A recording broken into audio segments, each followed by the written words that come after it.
Paralelamente a su labor como como investigador de la UNAM, ha dedicado más de 35 años a la docencia, impartiendo clases de matemáticas y física en diversas universidades, tanto públicas como privadas. Y entre sus actividades de divulgación científica destaca el diseño de relojes solares. Entonces les pido un aplauso. No sé si se vaya a escuchar en Zoom, pero al menos les pido un aplauso para darle la bienvenida a Ajim. Y voy a compartir su presentación y lo paso para que se vea él en pantalla. Denme. Ah, sí, bueno, toda la ceremonia, hay que ponerla en compartir en Zoom. Se está grabando esto, entonces, bueno, solamente para que todo el mundo esté consciente de ello. Em, y bien, ahí vamos a acomodar tantito la.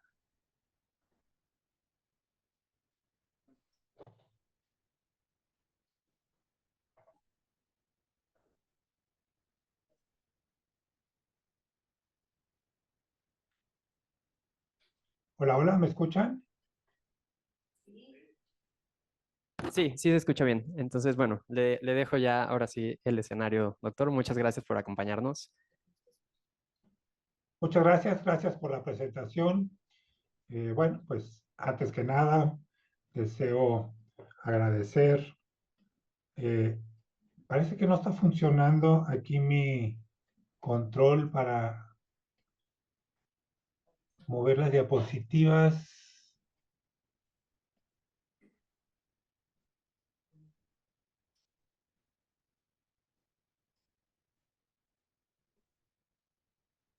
No, Listo, vamos a... creo que ya debería tener. Ahí está. Ahí Perfecto. estamos, perfecto, sí, ya encontré dónde. Perfecto. Muy bien, bueno, pues antes que nada, quiero agradecer a la doctora Dominique Brun, a la maestra Hilda Hernández por la invitación. Es para mí un honor, pero pues más bien un gran gusto estar con ustedes, lamentablemente solo por videoconferencia, pero bueno, pues es un placer y un honor. Gracias. Eh, Estaba pensando en una plática un poquito diferente, no hablar sobre proyectos de investigación o sobre un proyecto de investigación así como muy específico y mejor, y supongo que les podrá interesar a los alumnos de la carrera de ingeniería física, los que están empezando, como por dónde se van a veces algunas de las situaciones, las trayectorias, no tanto como mi trayectoria académica como tal, ¿no? El currículum y todo lo que hice, sino cómo se fueron dando algunas situaciones que pudieran darles, pues más que calmarlos, darles como motivación, ¿no? Y que incluso hoy en día en la carrera de ingeniería física yo creo que pues está como anillo al dedo, si antes lo era, ahora ni se diga. Entonces, bueno, pues para comentarles que por lo general cuando uno nace, pues lo primero que ve son estas imágenes, ¿no? De la cuna y abre los ojos y ve algo así. Yo estuve más bien inmerso en planos de diseños, pues de lo que hoy en día podría llamarse ingeniería física, claro, con otras tecnologías y demás, como verán aquí en estos planos dibujados en albanele. Mi papá se dedicaba mucho a cuestiones de ciencia y tecnología y pues encontré esta imagen de mi primer micro laboratorio en la casa, en donde ya se mostraba como el interés por, en este caso, la biología y ver bichitos y demás en el microscopio. Vi también que tenía ya o me había adelantado a la moda de cortar los jeans, este, y bueno, pues fue curioso encontrar esta imagen. Vamos a adelantarnos un poquito. Termina uno la prepa, yo estuve en el colegio alemán, termina la prepa y pues la incertidumbre de siempre, las preguntas, la presión de la familia, de uno mismo, pues ¿y ahora qué? ¿Qué vas a hacer? Tienes terminaste la prepa, ¿qué vas a hacer? ¿Qué trabajo? ¿Qué carrera? Y en ese caso yo creo que los dioses del Olimpo me ayudaron porque alguien colocó un anuncio un cartel en la puerta de la entrada a la biblioteca del Colegio Alemán, un cartel muy llamativo, No lo encontré, por ahí lo tengo y me dio mucha lástima no encontrarlo. Tenía un Prisma Newton y como cartel como antiguito, visto desde ahora, ¿no? Pero blanco y negro, pero me llamó mucho la atención. Y entonces estaba, bueno, ¿qué es lo que me interesaba, no? O sea, hacia dónde iba, pues estudiar astronomía, estudiar astrofísica. En esa época, pues entender el universo era mi pasión, pero pues sí estaba un poquito la inquietud de realmente para la cuestión económica no es fácil encontrar una plaza como astrónomo o de astrofísico. No es en México tal vez menos, ¿no? No es tan sencillo como para llevar una vida económicamente holgada o relativamente holgada. Entonces, pues apareció este cartel, no era era, como les decía, otro cartel más modesto, pero a la vez llamativo en el colegio. Y dije, bueno, pues o pensé en ingeniería física, no está mal, puede la Universidad Iberoamericana, la carrera estaba por iniciar, no recuerdo bien si la Ibero o la Metropolitana fueron la primera en sacar la carrera, pero eran los primeros semestres, era algo realmente novedoso y, y bueno, podía resolver la parte de entender el universo y a la vez, ¿por qué no? Pues terminando la carrera, adquirir una, un puesto en alguna empresa y ir subiendo de escalón y en algunos años eventualmente tener un ingreso bueno y matar dos moscas de un trancazo de alguna manera, ¿no? Era como el gancho y además es cierto, o sea, muchos colegas hicieron carrera en la industria en general, otros en temas tan variados como la bolsa de valores, ¿no? Que uno puede decir que hace un ingeniero físico en la bolsa de valores. Bueno, pues el pensamiento lógico, las matemáticas y demás, y los modelos, pues les fue muy bien a uno que otro. Y así pues bastante diversa la, la carrera estaba checando aquí los chats, pero bueno, la carrera de ingeniería física, ¿no? Muy versátil y hoy en día ni se diga más todavía. Yo creo que está excelente en ese sentido. Bien, para no hacerles el cuento largo,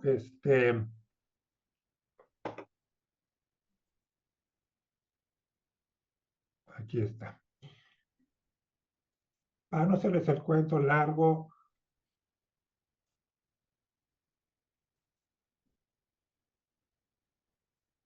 porque voy en reversa, ahí vamos. Ya, prometo familiarizarme con esto muy rápido. Hacerme el cuento, no hacer el cuento largo, pues ingeniería física, entender el universo, ¿verdad? Y a la vez, pues tal vez trabajar en una empresa en la industria. Bueno, pues terminé las materias en la Ibero, en ingeniería física, la pasé muy bien, aprendí bastante, creo que aprendí las bases para poder dar los siguientes pasos, ¿no? De estudiar una maestría, un doctorado, entrar en investigación. Entonces, en ese sentido, estuve y estoy muy contento de haber cursado la carrera de ingeniería física. Aquí este es el día, bueno, ya habría cubierto las materias, esta es la graduación, aunque no lo crean, estamos sin auditorio, este soy yo, y no teníamos auditorio, esto fue después del temblor, estamos en la campestre Churubusco, todavía no existían las instalaciones de Santa Fe, entonces todo era más improvisado, pero como decíamos, la universidad no son los edificios, somos nosotros, así fue, y a final de cuentas, la verdad, nos hizo libres, ¿no? Y bueno, y salimos adelante y ahora tenemos un campus formidable en Santa Fe. Pero pues terminé las materias y otra vez, ¿y ahora qué? Bueno, pues hacer tesis. En esa época la tesis era, este, pues prácticamente obligatoria. Me gustaban mucho los temas de óptica, así también a Víctor Castaño, que nos está acompañando hoy y que fue el culpable, entre comillas, ¿no? El culpable que me jaló al Instituto de Física de la UNAM y me mostró las instalaciones del instituto y de la UNAM en general en investigación. Y, y él también estaba interesado en óptica. Trabajamos sobre un tema muy interesante. De hecho, salieron una o dos publicaciones sobre la tesis y finalmente obtuve el grado. Nuevamente, pues ya tengo mi título y ahora hacia dónde vamos. Pues les puedo comentar que no fue astronomía, no fue astrofísica, no fue entender el universo, que hoy en día diría que entender el universo como tal es imposible, ¿no? Continuamente salen más dudas, sin que sea eso sumamente apasionante. No entré en la industria y tampoco me dediqué o no mucho a la óptica, y lo que resultó fue algo inesperado, sorprendente. Me ofrecieron un trabajo en el Instituto de Física como técnico académico. El director en aquel entonces estaba buscando, y bueno, ya me conocía mi trabajo y demás, porque había hecho la tesis ahí, y me propuso una plaza de técnico académico para fundar, junto con un investigador, Fernando Prieto, un investigador teórico, un laboratorio para hacer investigación en ondas de choque aplicadas a medicina. Y acabé en esto. Y pues sorprendente para mí. Pueden ver aquí dos radiografías. Del lado izquierdo, una persona, la radiografía de una persona con un cálculo renal, que es la flechita roja lo está marcando, y sin cirugía y como por arte de magia, se pasa de la radiografía izquierda a la derecha, el cálculo se pulveriza prácticamente sin tocarlo, con una técnica que se llama litotricia extracorpórea por ondas de choque. Yo lo que sabía de ondas de choque, pues eran o surgían debido a explosiones, a naves o proyectiles de alta velocidad, a tormentas eléctricas y pues no mucho más, o por lo menos no en cuanto a las aplicaciones médicas. Para aplicaciones médicas lo que se hace, nada más brevemente les comento, no voy a entrar en detalle, se genera entre una descarga eléctrica de alto voltaje en agua. Eso produce un plasma, una explosión, y ese plasma se expande súbitamente para producir un frente de choque que posteriormente con reflectores se concentra hacia el cálculo renal. Aquí pueden ver algunas imágenes, son de hecho de nuestro laboratorio aquí en Juriquilla. Se puede ver muy bien la descarga eléctrica en la segunda, o bueno, ya después de la descarga eléctrica en la segunda imagen de izquierda a derecha. Se forma la burbuja de plasma y finalmente colapsa. Y la onda de choque esférica se propaga. En 1980 se realizó el primer tratamiento de litotricia extracorpórea en un paciente humano con éxito. En la parte de abajo pueden ver la bujía, la descarga eléctrica, un reflector elipsoidal. En el primer foco se genera la onda de choque, en el segundo foco se concentra la energía y se pulveriza el cálculo renal, de tal manera que en los días subsecuentes al tratamiento el paciente orina las arenillas, y efectivamente pues sigue siendo, pero en esa época pues era una cosa impresionante, un boom, ¿no? De cómo evitar una cirugía, que eran cirugías muy complejas en donde pues había que abrir el riñón literalmente así como libro, sacar el cálculo, cerrar, y los tiempos de recuperación eran muy largos, cirugías peligrosas. En fin, entonces esto fue un boom en la litotricia extracorpórea, en la extracción de cálculos renales, y en este caso sin cirugía. Actualmente los equipos son más compactos, más fáciles de usar, más eficientes, obviamente. Pueden ver aquí los diferentes elementos. Y para que tengan una idea, un más o menos orden de magnitud y una idea, las ondas de choque que se usan en medicina más bien son frentes de presión, son pulsos de presión en los que la presión aumenta de 0 a un valor muy alto, del orden de hasta 100, 150 megapascal, Posteriormente decae en cuestión de algunos microsegundos, pasa por una fase de rarefacción, una fase que le podemos llamar presión negativa, y pues el evento dura, o sea, el paso de una onda de choque no más de 10 microsegundos. Entonces, bueno, tengan en mente de qué variaciones de presiones estamos hablando en este caso. Y aquí está, una vez contratado en el Instituto de Física como técnico académico.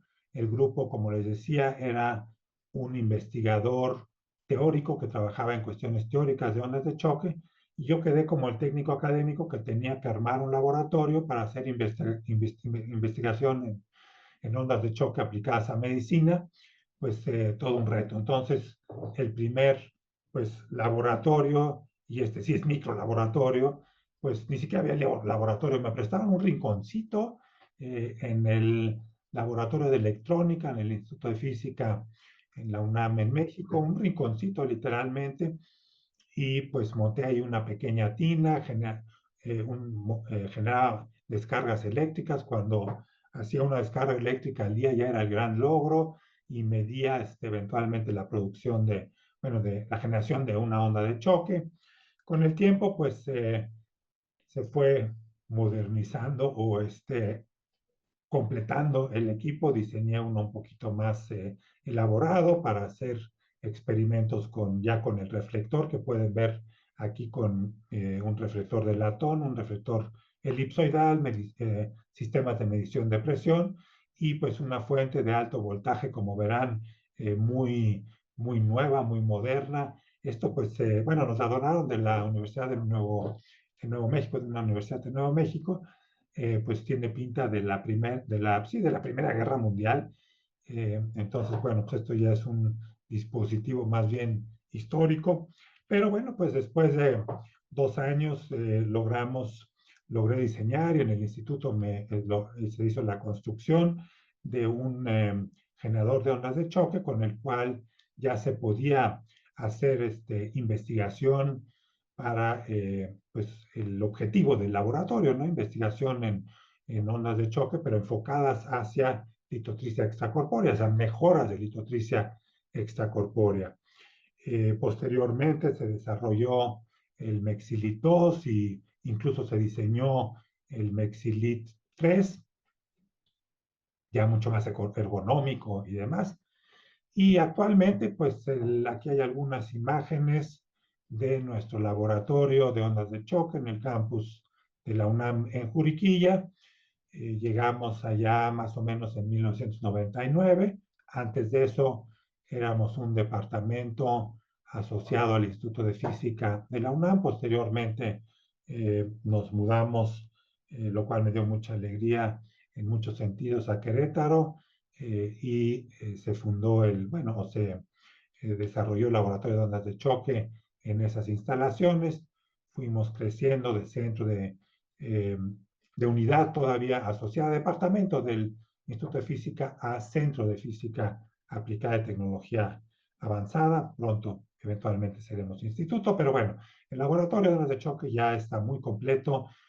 Obviamente tengo muchos colaboradores, colegas investigadores, catedráticos, alumnos, y esto que les estoy platicando no lo hago yo solo, no todas las ideas surgen de mí, para nada, ¿no? Yo estoy enfocado como a dirigir los proyectos, a pensar, o junto con otros físicos también, la parte física, técnica, ingenieril eventualmente, pero no, no, es un trabajo multidisciplinario definitivamente. Nos ha ido muy bien en muchos sentidos. Ahorita les comento un poquito, una faceta nada más de esto. Eh, para ello conviene que analicemos, no todos, pero uno de los fenómenos físicos que destruyen cálculos renales. No daría tiempo para explicar los demás, además como que no es el objetivo de lo que yo pensaba para esta plática. Y sería concentrarnos en lo que es la cavitación acústica, que además es a mí se me hace el fenómeno más interesante y apasionante que surge al aplicar ondas de choque a un fluido. Pues imagínense que tenemos un recipiente, vamos a mantenerlo muy sencillo, un recipiente con agua, tal vez un vaso con agua, por el cual hacemos pasar o a través del cual hacemos pasar una onda de choque. Ese recipiente con agua, eh, digamos, en el caso de una aplicación médica, estaríamos hablando más bien de que el cálculo está inmerso en orina, en sangre, ¿no? Pero vamos a pensar de momento en agua. Y si ustedes ven un vaso con agua que estaba en reposo un tiempo, pues yo no puedo observar burbujas dentro del agua, pues son micro burbujas. Y una de estas micro burbujas vamos a suponer que es la número 1. Hacemos pasar una onda de choque a través del fluido. Esa onda de choque, por el aumento de presión, lo que hace es comprimirla, la comprime súbitamente y después de unos microsegundos pasa a la fase de rarefacción de la onda de choque, la burbuja se expande y después de unos 200, 600 microsegundos colapsa. Ese colapso es impresionantemente violento, genera ondas de choque secundarias, de hecho no una, sino varias ondas de choque secundarias. Es un efecto bastante, un fenómeno muy complejo, pero me voy a enfocar en el microjet y lo sorprendente es que al colapsar de manera simétrica, la mayoría de estas burbujas emiten microjets, chisguetes de fluido, en este caso de agua, de alta velocidad, del orden de 700 metros sobre segundo, la velocidad de una bala de una pistola o incluso de un rifle. Tienen corto alcance, o sea, no van a pensar que esos microjets salen del paciente y tienen uno que cubrirse o algo por el estilo, el alcance es muy, muy pequeño, pero contribuyen muchísimo a la parte final, a la pulverización de los cálculos. Y creo que, bueno, antes de eso, les incluí una imagen de una burbuja de aire. Justamente, o sea, ya había pasado la onda de choque, está formando tiene forma de un toroide, es un colapso asimétrico. Todo esto está inmerso en agua, está la burbuja sobre una superficie metálica sólida y podemos ver el momento en el que atraviesa el microjet, esa burbuja, se de alguna manera succiona agua por la parte superior y la eyecta, dispara por la parte inferior, ese microjet con velocidades, como les decía, sumamente altas. Es un problema grave en turbinas, en la industria. En la industria la cavitación acústica por lo general no es deseada, no es como en el caso médico y biomédico, también del que voy a hablar, en el que son deseables y el control de la cavitación acústica es crucial para los resultados que se obtienen, pero bueno, pues depende de la aplicación. Una imagen de un modelo de cálculo renal, o sea, no es un cálculo renal, obviamente, no es un modelo cilíndrico de un material que se llama yeso piedra, es muy, muy duro, y arriba, pues el modelo intacto, abajo ya con el daño de haberle aplicado no miles o cientos de miles de ondas de choque, tal vez unas 500 ondas de choque, 600 ondas de choque, y se puede ver el daño por los microjets. Es como si uno toma un alfiler y le empieza a picar y además con mucha fuerza, un alfiler resistente a esta superficie y la empieza a dañar. Entonces, la cavitación acústica o los microjets inducidos por la cavitación acústica son un fenómeno que ayudan a pulverizar la piedrita durante tratamientos de lithotripsia extracorpórea.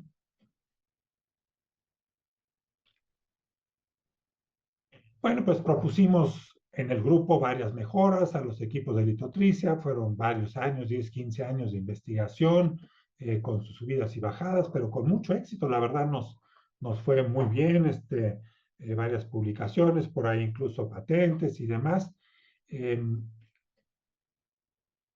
Aquí digo nada más un ejemplo, ¿no? De un dispositivo que se maquinó en el Instituto de Física, un reflector especial, pero digamos no fue el único desarrollo, es como un ejemplo, y del lado izquierdo aquí pueden ver cómo se está instalando en un equipo clínico.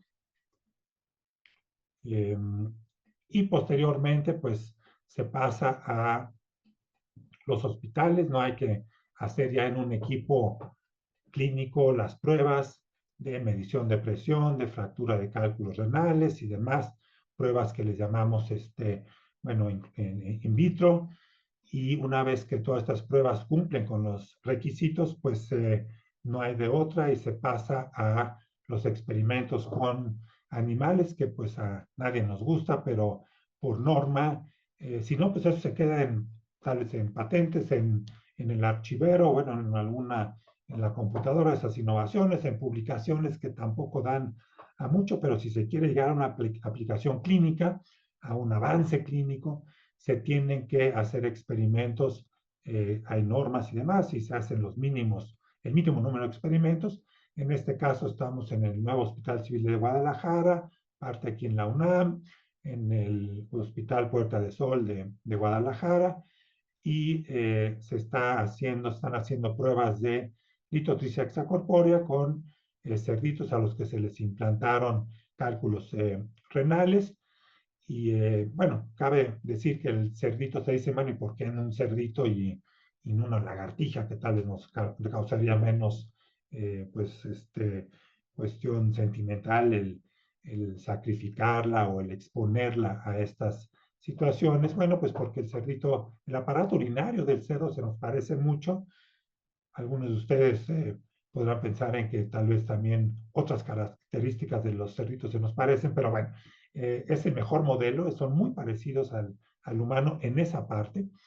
Y, eh, y bueno, traje estas imágenes, nuevamente no estoy entrando en detalles en cuál fue la innovación, cómo nos fue, los resultados y demás, sino un poquito en dónde acaba uno, a qué hay que entrarle, hay que ser multifacéticos, colaboración, entendimiento con médicos, ellos con nosotros, que no siempre es sencillo, no hablamos otro lenguaje, tenemos nuestras costumbres y demás, pero es algo muy enriquecedor, es algo donde se aprende mucho en la parte también humana, en varios sentidos, ¿no? Entonces, es por eso que les muestro estas imágenes. Y lo que sí surgió en mí ya después de pues, varios años de éxito de trabajar en litotripsia extracorpórea, es la pregunta: ¿la litotripsia extracorpórea siempre, o sea, va a dar para tanto, va a dar para poder trabajar toda mi vida en investigación en este campo, o llegará un momento en el que será reemplazada por otra técnica, como en cierta forma es el caso con las técnicas invasivas? Litotripsia endoscópica y demás es muy, muy eficiente. Para algunos casos se usa la extracorpórea, para otras ya estas técnicas invasivas novedosas se sigue usando la litotripsia extracorpórea con mucho éxito, pero para cierto tipo de cálculos renales nada más.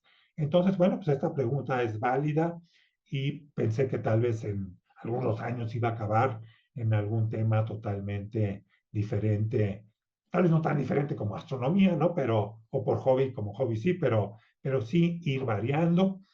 Y entonces resulta que aparecieron nuevas aplicaciones médicas, no las desarrollamos nosotros, pero en el mundo aparecieron nuevas aplicaciones médicas sorprendentes, impresionantes.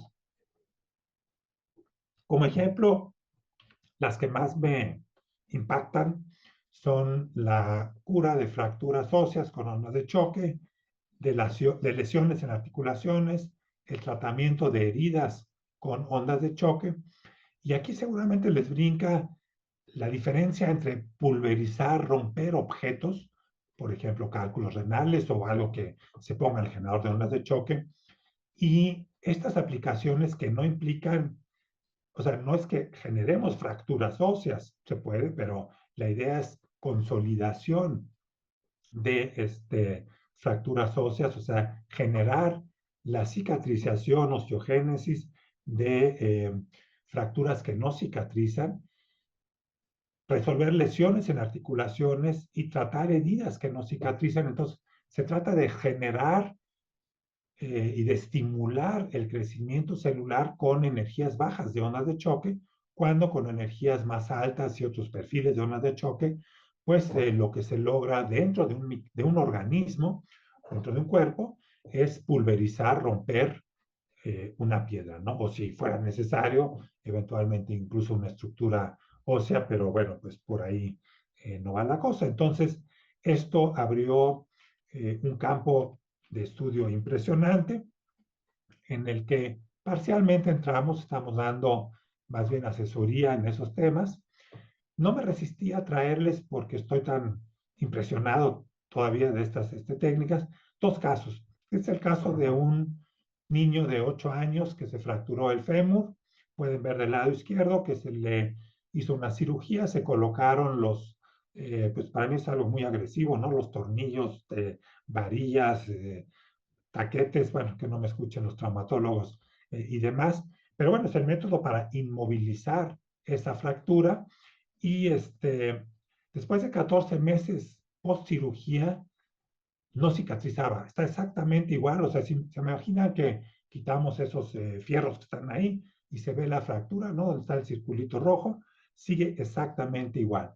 Lo que se hacía antes y en algunos lugares todavía es una segunda cirugía en donde vuelven a desarmar todo, vuelven a abrir, a raspar la parte fracturada, juntar, tratar de generar, de despertar esos mecanismos de cicatrización ósea y volver a montar todo esto y tener la esperanza de que en algunos casos, bueno, pues mejore y después de muchos meses empiece a cicatrizar.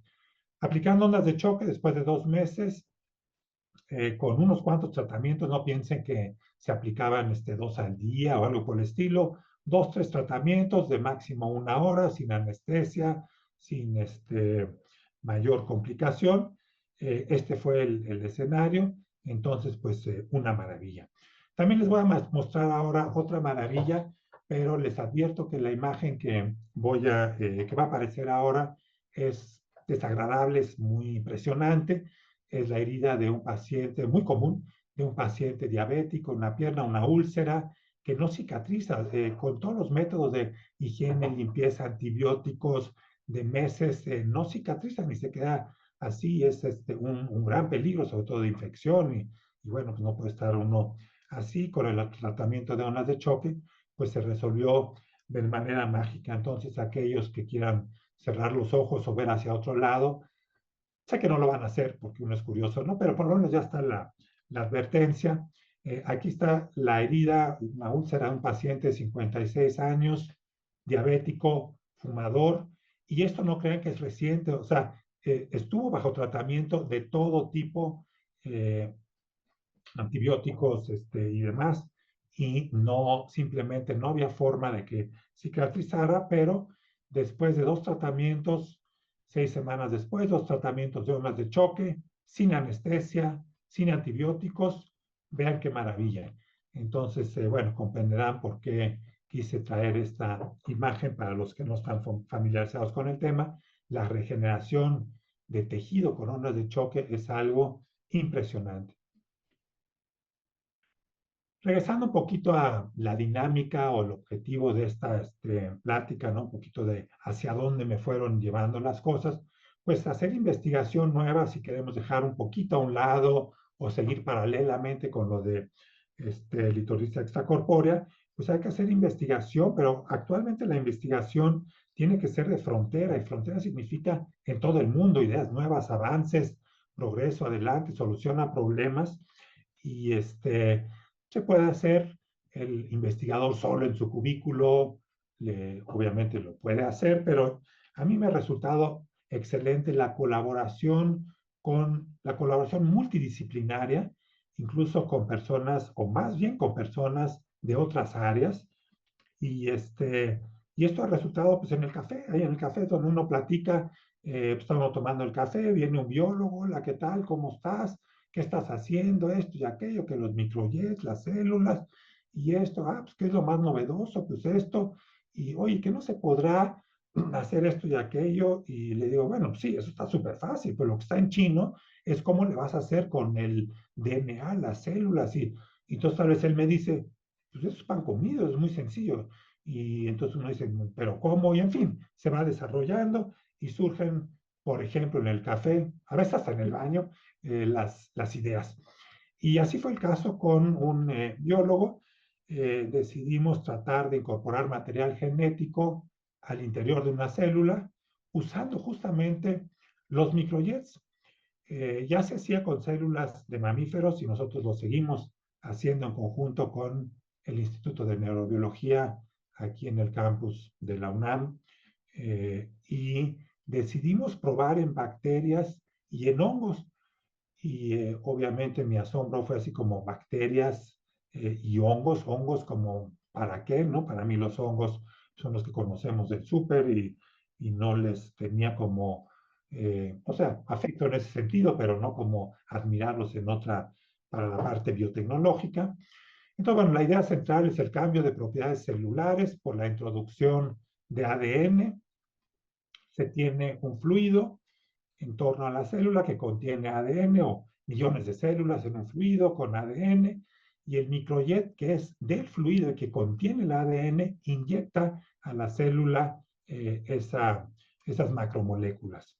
Aquí otra caricatura, pues podemos pensar en millones de células en un vial y ese vial es expuesto a ondas de choque, eventualmente un microjet atraviesa estas células, seguramente por la violencia podrá matar, podrá destruir a varias de ellas, pero alguna quedará transfectada, es decir, asimiló el material genético.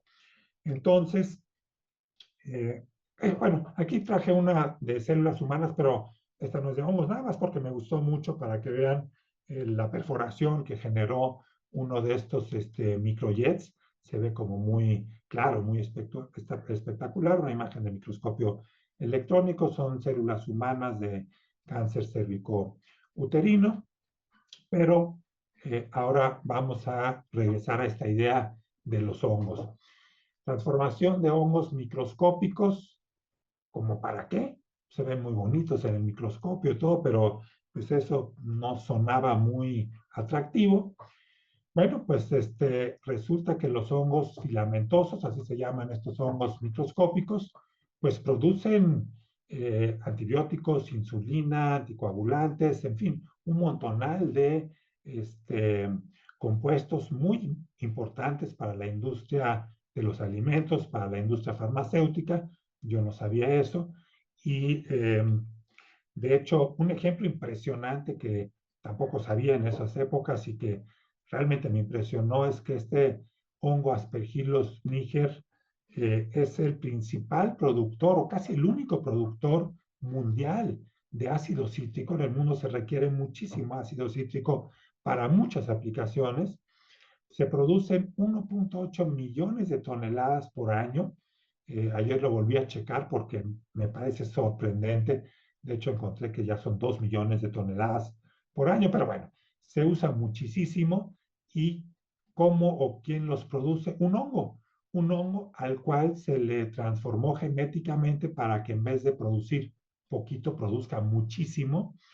Y aquí, bueno, pues es la cuestión económica impresionante, pero los métodos para transformar el hongo son caros, son ineficientes, de todo modo se hace porque no hay otros métodos.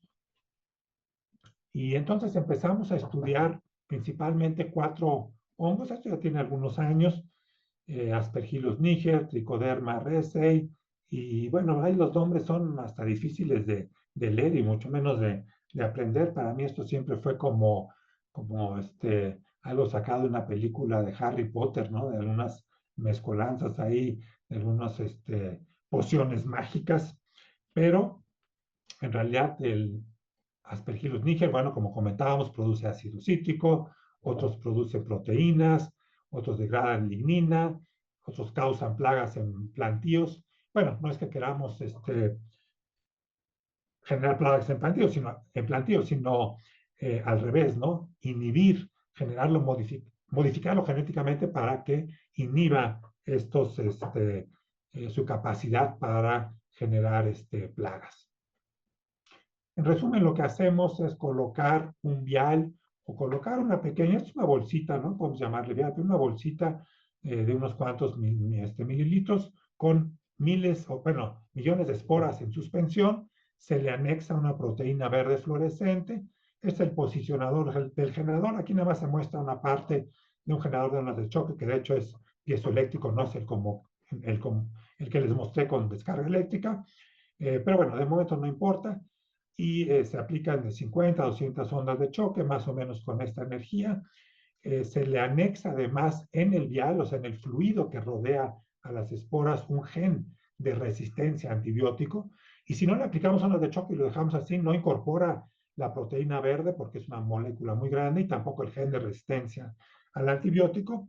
Bueno, pues se aplican las ondas de choque, se siembra en un medio nutriente con antibiótico y únicamente las esporas transformadas genéticamente resisten, tienen la capacidad de resistir el antibiótico y sobreviven. Entonces, una demostración de que sí hubo una transformación genética. Otra demostración es la microscopía de fluorescencia, en donde si se detecta fluorescencia en el interior de los hongos, bueno, pues es otra vez, es otra prueba, ¿no? Y se detectó en los 4 casos. Sorprendente, los resultados fueron sorprendentes.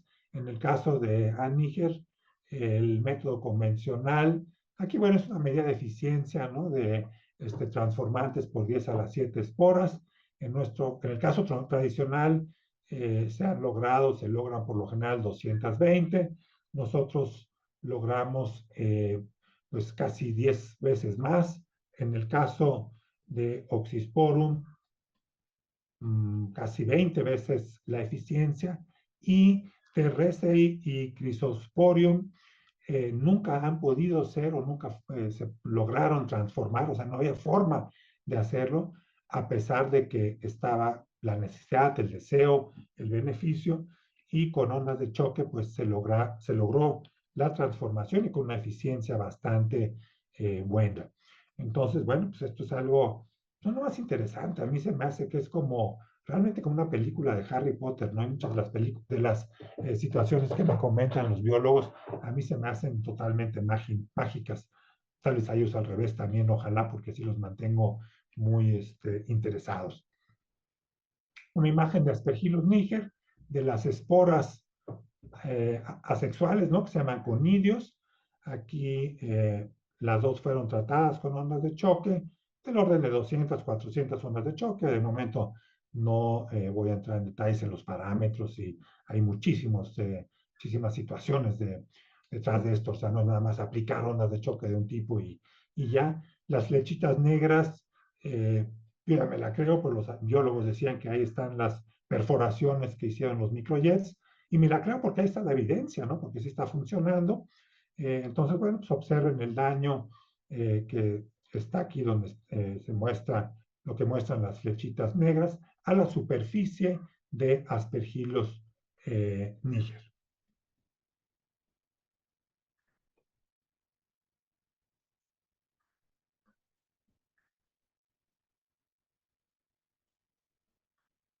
Perdón, ahí voy. Haciendo muchos experimentos, fuimos dándonos cuenta, sobre todo a mí me llamó la atención, de que muchos de estos conidios, de estas esporas de Aspergillus niger, después del tratamiento de ondas de choque, diferentes escenarios y bajo algunas circunstancias, no todas, ¿no?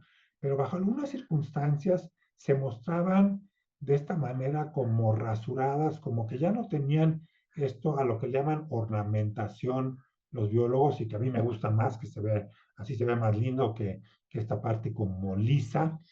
Y empezaron a salir estos resultados y bueno, pues yo lo veía como algo, una curiosidad, pues ahí se les barrió, o sea, se desprendieron, ¿no?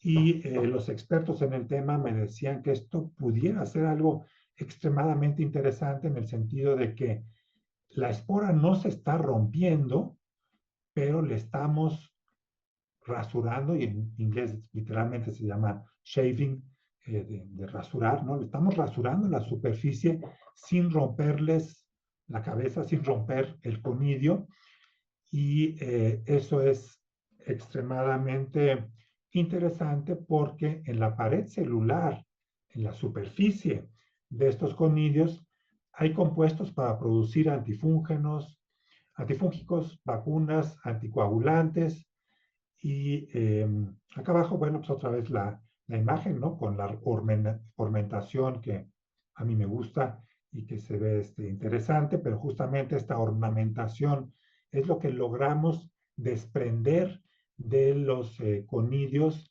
sin dañarlos, porque con las técnicas convencionales lo que se hace es con enzimas y diferentes métodos, se destruye, se diluye todo el conidio y entonces el problema es filtrar, obtener las proteínas, las enzimas, lo que realmente los compuestos para justamente estos polisacáridos, proteínas, quitina, para que son de interés, pero obtenerlos de todo lo demás que tenía en su interior el conidio. Entonces, si se puede tocar, bueno, casi sin tocarlo o de manera muy suave, quitarle únicamente la parte externa, tiene potencialmente una aplicación muy, muy interesante en miras a técnicas más sencillas, más eficientes. Y entonces empezamos o estamos empezando a diseñar ondas de choque de tal manera que la superficie de los conidios quede lisa, que no se destruyan y que logremos eh, pues rasurar esta ornamentación, quitarles así literalmente como si fuera con una tijera, ¿no? Esa parte de la superficie, esto es, digamos, la parte externa, la parte interna del conidio, y quitar todo esto, que eso es lo de interés industrial, interés para la industria farmacéutica, alimentaria, y en eso es uno de los temas en los que estamos trabajando. No es todo, tenemos afortunadamente pues por lo menos 6 o 8 diferentes temas de investigación en los que están involucrados muchos investigadores, alumnos y demás, y obviamente, bueno, yo estoy colaborando, dirigiendo, pero no de ninguna manera experto en todo esto. Pero bueno, pues como les comentaba, métodos convencionales se usan enzimas, son laboriosos, son tardados, no son selectivos, es algo muy importante. Y con las ondas de choque estamos viendo y estamos afinando detalles que es menos laborioso, requiere menos tiempo, es selectivo y los costos, aunque estos generadores de ondas de choque son caros, pero comparado con ya niveles industriales y las aplicaciones reales, pues nada que ver, ¿no? Entonces, bueno, pues esto es como a lo que me llevó, un poquito cómo fue la trayectoria, y hay otras ramas, ¿no? Otros proyectos que les podía parecer, que les podía platicar en lo que acabé, en lo que terminé, una vez concluida la licenciatura en Ingeniería Física, o que me permitió también estudiar la maestría y el doctorado, ¿no? Que me dio esas herramientas, pero bueno, es uno de los ejemplos de alguna manera de cómo se van dando las cosas. En otra ocasión, con muchísimo gusto, les platico ya específicamente sobre algún proyecto de los que estamos desarrollando. Entonces, bueno, pues aquí está la entrada, una foto de la entrada al laboratorio de ondas de choque. Esta fue en diciembre, mis alumnos pusieron allá algunos adornos y dejé esta porque, si se fijan, aquí está este arbolito y le pusieron honguitos, le pusieron hongos acá, aunque estos hongos es como representativo, ¿no? Porque son hongos macroscópicos, no son hongos microscópicos de los que estamos usando, pero bueno, pues creo que no los encontraron y además poner esos, pues no hubiera sido atractivo, en fin, pero aquí pues ya lo que podemos hacer es ponerle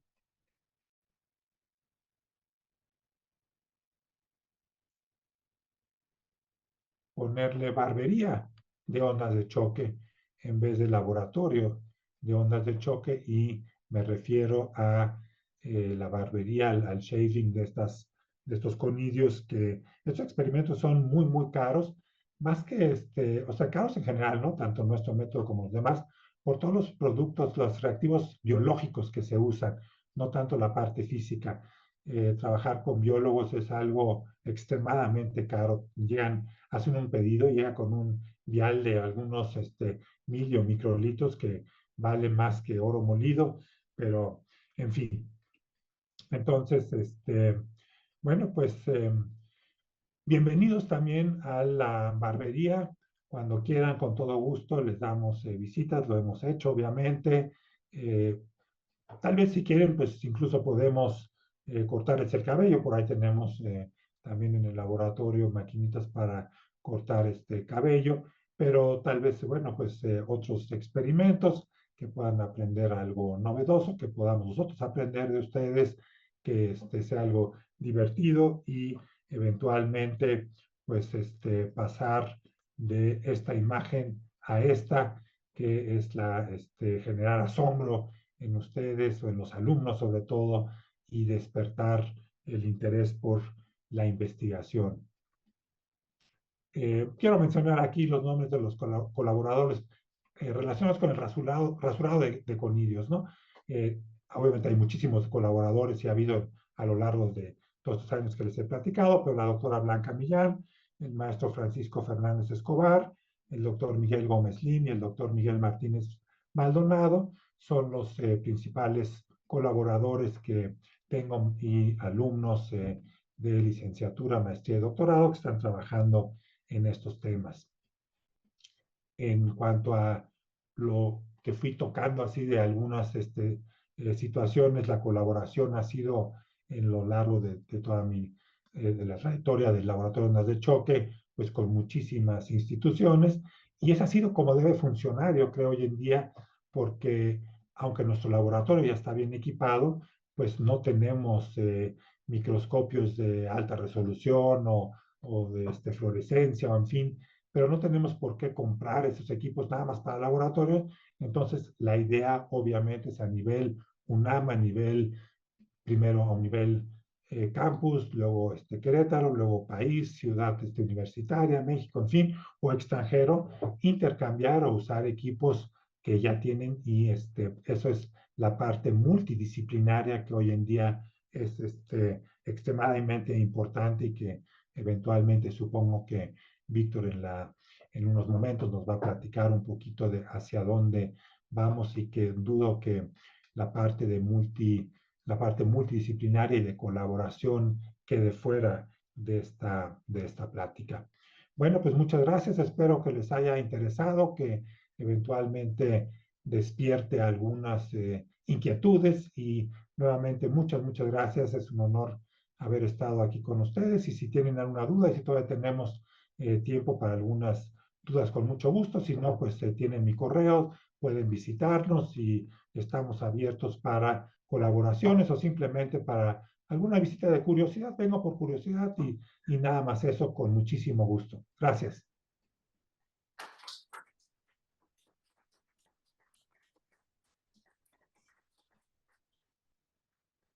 Tal vez no se escucharon los aplausos, pero bueno, solo para decirle, doctor, que sí, le mandamos un aplauso. Escuché algunos aplausos, tal vez no el Estadio Azteca aplaudiéndome y matracas y demás, pero sí escuché algunos aplausos. Muchas gracias. No, muchísimas gracias a usted, de veras, muy interesante, además de muy inspiradora para estudiantes y otros egresados que nos acompañan de la carrera. Tenemos unos cuantos minutitos para tal vez quizá un par de preguntas o comentarios si alguien quiere. Em, abrimos el espacio, le pasa el micrófono. Hola, ¿me escuchas? Ángel, ¿me escuchas? Buenos días. Sí, buenos días, Víctor, te escucho perfectamente, gracias. Pues muchas gracias por tu presentación. Me da mucho gusto verte, aunque sea por televisión. Y preguntarte, con toda esta experiencia que nos has compartido el día de hoy, ¿cuál sería tu recomendación, en unas cuantas palabras, para los muchachos que están ahora estudiando la carrera de ingeniería física? Sí, yo creo que la recomendación, bueno, antes que nada, gracias por tu comentario y, y la recomendación sería lo que comentaba en cuanto abrirse a lo multidisciplinario, digo, esto de tomar el café es como entre comillas, ¿no? Pero sí a relacionarse con eh, académicos de otras áreas. Eso es sumamente, o me ha resultado sumamente fructífero y surgen ideas novedosas, creo que cada vez más. Entonces, el trabajo de colaboración, que no se cierre nada más en un tema, que estén abiertos a los diferentes temas y que procuren colaborar y que platiquen mucho y se interesen no únicamente tal vez a mí en ingeniería física me gustó la óptica, entonces estoy muy clavado en eso. Bueno, está bien, pero vamos a hablar o vamos a colaborar o vamos a simplemente a charlar con otro investigador de otras áreas en donde tal vez en la industria automotriz o no sé, no tiene que ser investigación, ¿no? Los conocimientos que tengo de óptica pueden ser sumamente importantes o los que ellos tienen o los problemas. Entonces, multidisciplinariedad, colaborar, platicar con la gente, creo que eso es lo que produce avances tecnológicos cada vez más interesantes y más importantes. Tal vez en un futuro cercano, pues la plática ya no será, bueno, el cafecito me lo he hecho yo, pues la inteligencia artificial, pues que se alimente de lo que quiera o que finja que está tomándose un café, no sé, ¿no? Pero bueno, eso ya es en un futuro que el futuro está cada vez más cercano, ¿no? Yo antes pensaba que eso estábamos hablando de 10, 20, 30 años, pero ahorita hablan de meses. Pero, en fin, si se toman el café con la inteligencia artificial o con un humano, mil veces se los recomiendo con un humano, pero esa sería mi opinión al respecto. Muchísimas gracias. Tenemos otra pregunta o comentario. Adelante. Doctor, buenos días. ¿Me puede escuchar? Creo que no. No escucho. Intenta un poco. Doctor, buenos días. No, intenta más fuerte. Al micrófono, a ver así. ¿Ya? ¿Se escucha? Doctor, buenos días. ¿Ya me puede escuchar? Sí, ya escucho. Perfecto, muchas gracias. Bueno, primero que todo, gracias por su tiempo y gracias por el tiempo para responder mi pregunta, la cual es, bueno, viendo ya su investigación en cuanto a los hongos, ¿cuáles serían los siguientes pasos? ¿Qué podríamos hacer? Bueno, no, tal vez no desde el área de la física, porque pues yo soy ingeniero biomédico, pero tal vez algún tipo de colaboración que nos permita ayudarlo a mejorar justamente su investigación o hacer más eficiente el proceso. Muchas gracias. Bueno, pues si me comenta que es ingeniero biomédico, yo creo que lo que tenemos que hacer es platicar, yo mostrarle con más detalle lo que estamos haciendo, entre otros proyectos, ¿no? Pero ahorita comentando un poquito lo que les mostré, la idea es perfeccionar, seguir sobre estamos todavía empezando con esta parte de rasurado y demás, pero seguir sobre esa línea, seguir sobre transformación genética, transfección genética también en células humanas. Entonces hay todo un campo muy amplio, hay para todos, realmente aquí no me preocupa de que nos vayan a ganar el terreno o demás. Entonces mi recomendación es con muchísimo gusto, lo invito para que platiquemos, puedo eventualmente en algunas circunstancias si puedo viajar a México, pudiéramos reunirnos o con todo gusto que nos visite aquí en el laboratorio y podemos con todo gusto colaborar.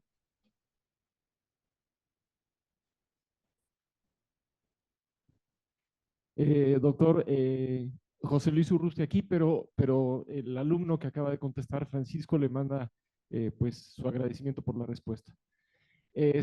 Doctor, muchas gracias por la plática. Realmente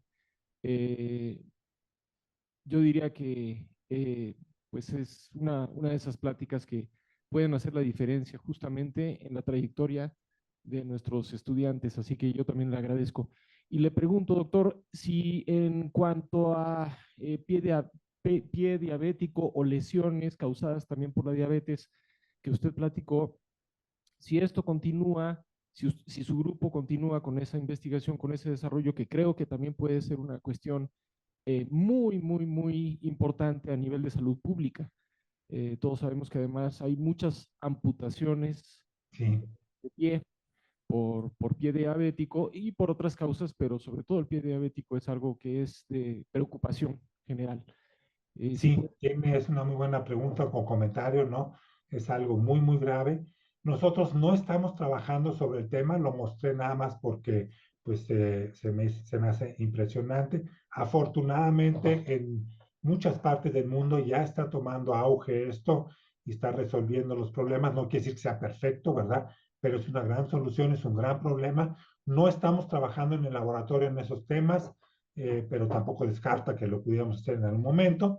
Entonces, y tampoco podemos, hay tantos proyectos interesantes, no podemos estar en todo, pero en esta cuestión no estamos haciendo investigación y lo mostré únicamente como algo que existe en gran parte del mundo y que está afortunadamente tomando auge porque es un problema muy, muy grave y una solución mágica, muy sencilla, pero susceptible o bueno, que se puede mejorar obviamente, ¿no? Y que sería un tema de investigación, pues ya tal vez más investigación clínica muy interesante. Lo que hacemos nosotros es dar pláticas de certificación para médicos y terapeutas que usan estos equipos de generador de ondas, generación de ondas de choque, porque muchas veces ni siquiera saben con detalle qué es lo que están usando, confunden ondas de choque con ondas de presión radiales, con casi equipos de masaje, y hay unas cosas impresionantes,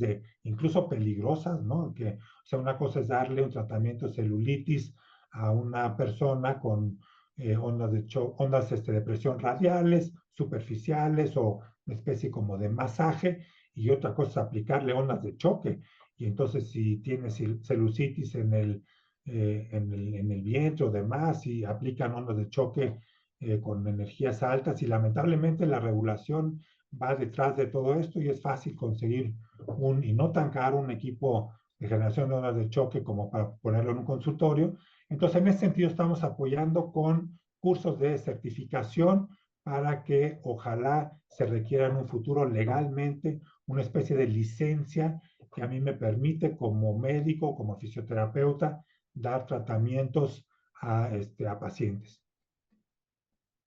muy amable, doctor, gracias. Gracias a ustedes. ¿Alguien más que quiera preguntar algo o hacer un comentario? Sí, allá.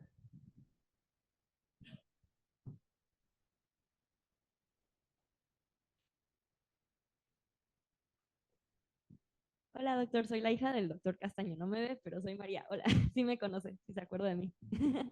Claro que sí, qué bueno que nos acompañas.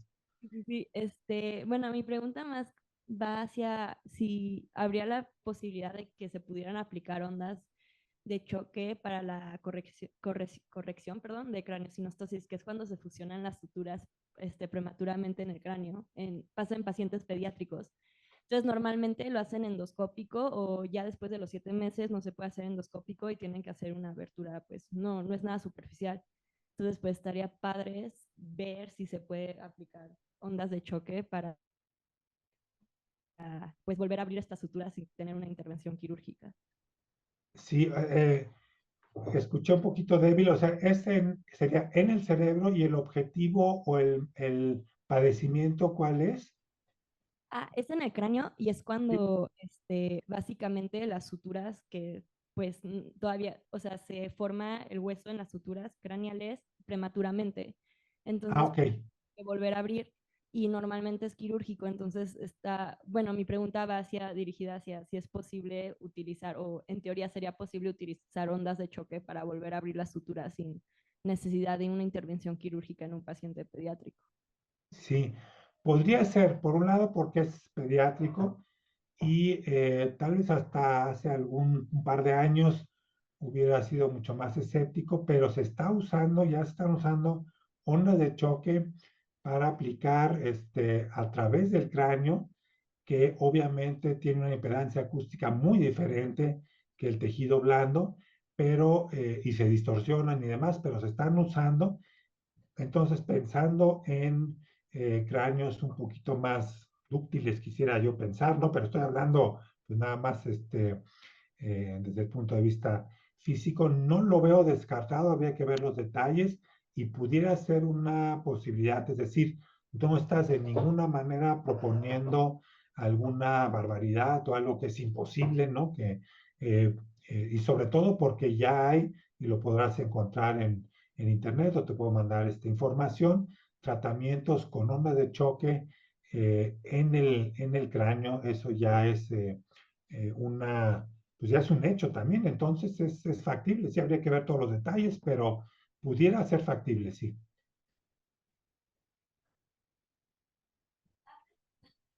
Dice que muchas gracias. Es que el micrófono ya giró para acá. Ok, ok, sí. No la voy a tachar de no ser amable. Yo sé que es una persona súper amable y seguro dio las gracias. Hola, Jim, soy Hilda. Hola, Hilda. Bueno, no sé si alguien más tenga alguna otra pregunta y los que están en línea también, agradecerles.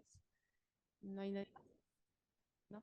Bueno, pues te quiero agradecer mucho por esta plática. Ahorita ya nos va a tocar estar en el podio, pero no quise que pasara desapercibido, ¿no? Agradecerte pues esta disposición de poder platicarles a los alumnos lo que estás haciendo, también a los egresados que por ahí los tenemos en línea, y sobre todo, pues, aún a la distancia podamos también tener este contacto entre los alumnos, los egresados, y que, bueno, a pesar de que muchos ingenieros físicos se encuentran alrededor del mundo, ¿no? Bueno, tener esta capacidad de poder transmitir lo que hacemos y, bueno, y que los alumnos también lo conozcan, porque es importante en el sentido de que a veces dices, sales de aquí y dices, ¿y ahora qué? ¿No? Entonces, agradezco muchísimo esta plática a Jim y bueno, seguimos ahorita con la plática del doctor Víctor y al final nos vemos para el reconocimiento. Muchas gracias. Muchas gracias. Bien, pues antes de cederle la palabra a Juan Pablo, que presentará a nuestro siguiente conferencista, quería solamente como un comentario final para cerrar esta primera conferencia. O sea, yo igual agradecerle de nuevo muchísimo, doctor Ahim, y yo me quedo como reflexionando sobre una de las cosas que nos mencionaba sobre la ciencia de frontera, que pues bueno, estos grandes avances se realizan gracias a colaboraciones grandes, ¿no? Entre gente de varias disciplinas y de varios lugares del mundo en general. Y a mí me encantó este viaje por el que nos llevó de su trayectoria desde el primer microscopio por el que vio, ¿no? Muy joven. Y creo que todos los que en algún momento de la vida nos interesamos por la ciencia tenemos ese momento en la vida en el que hay una primera experiencia que te cautiva y te atrapa el gusto y la pasión por la ciencia. Y luego pasar por prepa y este sueño de comprender el universo con la física y pues resulta que nomás te acabas confundiendo más, pero con cosas muy interesantes también, ¿no? Y pues bueno, en el caso de ingeniería física, este balance que hay entre la ciencia aplicada y el rigor y el formalismo de la física teórica y de las matemáticas avanzadas y demás, pues sí, ¿no? Como dije, ese balance que encuentran, cómo permite encontrar aplicaciones con un impacto muy importante en la sociedad, más allá de lo abstracto y lejano que pueden parecer en algún momento, pues no, ¿no? En realidad es algo que puede permitir resolver problemas muy importantes en la sociedad, en particular aplicaciones médicas, ¿no? Que es lo que nos compartió, que es algo, yo creo, de las cosas más fascinantes de la ciencia aplicada, poder apoyar a gente que esté en condiciones complicadas de salud y desarrollar nuevas técnicas, métodos, tecnologías, la convergencia de varias disciplinas en resolver este tipo de problemas delicados y complicados en la salud de la gente. Y además, pues fenómenos fascinantes físicos, ¿no? Como las ondas de choque y esta imagen de la burbuja colapsando. Yo creo que o sea, es algo que sucede a una escala muy pequeña y la energía que hay ahí concentrada. O sea, son fenómenos por sí solos muy fascinantes, pero encontrar estas aplicaciones y la manera de controlarlos y manipularlos al nivel de tratamientos médicos es algo que es súper fascinante. Y por último, pues como uno diseña un método para resolver un problema y se resuelve en otros 10, ¿no? Es algo poco común, pero que cuando sucede, pues está increíble, ¿no? Te ganaste la lotería con eso. Y esas aplicaciones inesperadas de conocimientos fundamentales de la ciencia y la tecnología, Y pues sí, al siguiente proyecto y al siguiente proyecto y siguiente aplicación y platicarlo en el café, en el pasillo, incluso en el baño, como mencionaba, ¿no? Que de repente te encuentras ahí a alguien y ya, yo ya estoy haciendo esto y aquello, ¿no? Entonces, yo creo que me uno a los comentarios, una plática muy, muy, muy padre, súper inspiradora. Abarcó un abanico muy grande de temas y de características de la vida de un ingeniero físico, de un investigador en general. Así que muchísimas gracias. Y bueno, le dejo la palabra a Juan Pablo Ortiz, miembro de la Asociación de Egresados de Ingeniería Física, para presentar a nuestro siguiente conferencista. Y les agradezco igual a todo el mundo su asistencia. Gracias, Ajim. Gracias a ustedes.